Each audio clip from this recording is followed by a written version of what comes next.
So how do you forecast a market? Well, that's a great question, right? Because a lot of us will go down to the beach, and believe it or not, the lifesavers are able to forecast the beach conditions. They're going to talk to you about low tide and high tide, the temperature of the water, and my favorite one of all, are there sharks? And ultimately, based on that, they'll then make a decision about whether or not it's safe to swim or who you should send out if you don't want to go in. Now, the interesting conversation is that when you're forecasting a market, it's no different to that. And the very first thing that I do is I go to SQM Research. When I go to SQM Research, they've got some free property data, and you can type in any postcode in Australia, and it will tell you the number of properties that are available in that market that are under 30 days on market, 30 to 60 days, 60 to 90 days, 90 days plus, and over 180 days on market. Now, why that's really important is that when you look at different markets around the country, you can see there's lots and lots and lots of properties that have been on for a really long period of time in some markets, yet in other markets, there's not many properties that are on for more than 30 days. And it goes to show me about what's actually happening in terms of the total number of listings. So that's a really great conversation around the level of supply.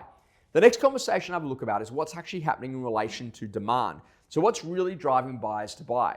Now, there are two key things that I look at here. The first one is what we actually got to call borrowing capacity.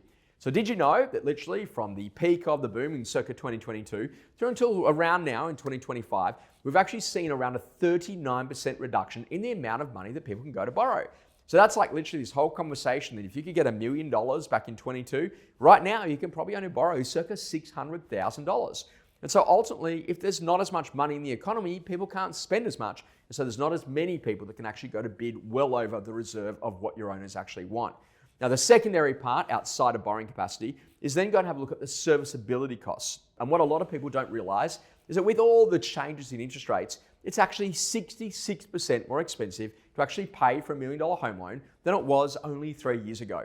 Now, why that's important is that when you start to factor that in, that really goes to show that ultimately that means you've got to work really hard to actually get the buyers to property. So we start to have a look on the supply side on the SQM Research. We have a look on the demand side, what's actually happening in terms of borrowing capacity and serviceability. And then we got to have a look about what's really transacting in your marketplace. How many sales are actually happening versus the total number of listings available. If you divide the listings by the sales, that's the number of months worth of properties that are currently available in market, that literally if the number of sales just continued and there was no new listings, that's how long it would take until we go to sell out. Now, why this is a really important foundational idea is that then what's the mood in the market? What's the media saying? Is it the beginning of FOMO, the fear of missing out? Then everyone needs to buy and get ready for the next property boom. Or is there the fear of not getting in? Fungi, F-U-N-G-I, the fear of not getting in. What are we going to do here? We need to buy because we've got to get in because the market cycle is actually going. Or is there the fear of not getting out, fungo, when now all of a sudden people are saying, hey, you've got to get out of real estate. Literally, the market's crashing. This is a really important thing to go to understand.